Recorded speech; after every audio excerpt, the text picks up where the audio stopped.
Hi everyone, I'm Shoma Chaudhury, the managing editor at Tehelka. All of you must have seen this expose, Cash for Chaos, or as headlines today, who partnered us in broadcasting it, has called it Rent a Riot. This is a 6-week investigation that Tehelka reporter Pushp Sharma did along with a colleague called K. Ashish, where they investigated the Sri Ram Sene, not just for their sort of entrenched criminality, but also to expose the kind of venal, selfish motives they have when at other times, they set themselves up as custodians of Hindu culture, as sort of moral guardians for society. And actually what this investigation set out to expose was that they're really, in a sense, almost just small-time criminals, and one could call them small-time criminals if they didn't have such ominous impact in society.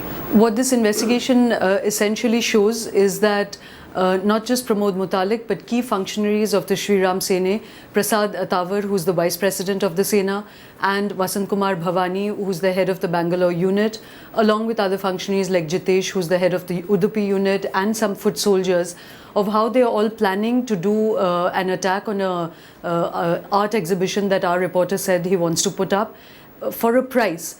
And the really disturbing and cynical part of this entire expose is that they talk at great detail about how it should be set up in a dense Muslim locality so that the impact of the riot will be more.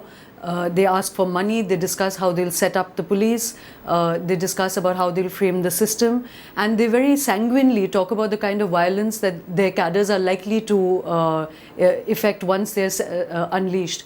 In fact, Bhavani says that, I'm a fierce leader and my cadres are going to be more ferocious than me, and I don't really even have control over them. I might ask them to do limited damage, but once they're on the rampage, there's no controlling them. The implications of an investigation like this are many, In itself, the Sri Ram Sene is not really the largest organization, right-wing organization there is in India, but in many ways they're symptomatic of right-wing behavior across the spectrum, whether it's Muslim or whether it's Hindu or whether, you name any hue.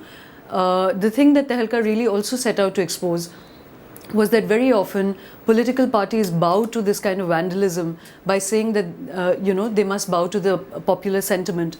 Whether it's the banning of books, whether it's the banning of films, whether it's the banning of art exhibitions, artists, really the really deeper implication of this expose is a challenge to political parties not to bow to vandalism in the future, but to really uphold the liberal values of a democracy. What this has exposed again is that sentiment expressed in this kind of violence is bad enough, but very often there are even more selfish and venal motives behind this kind of public vandalism, and that is really the key thing about this expose.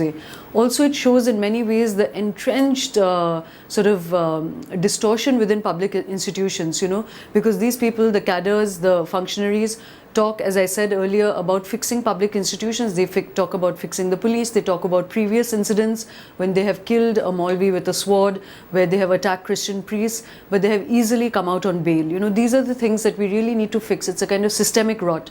Prasad Atawar, we met in a high security jail, twice in Mangalore jail, once in Bellary jail, and the reason we could meet him and the reason that he was texting our reporters all the time on his mobile phone was because apparently they had paid off the jail superintendent.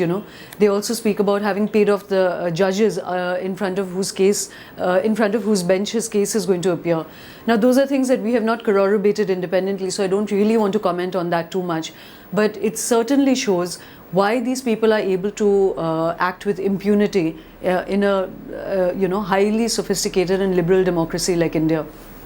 So beyond just the arrest of Pramod Muthalik, I think there should be public pressure. Generally, citizens have to get engaged more with the act of being citizens, with asking for accountability of every public institution. There have been a lot of responses which typically have asked, with all the kudos comes the brickbats and the suspicion. People who ask, why is Tehelka done another sting operation on a Hindu right-wing organization? The answer to that, would be that we'll point you to many other investigations that we have done, both in terms of stings as well as classic journalism.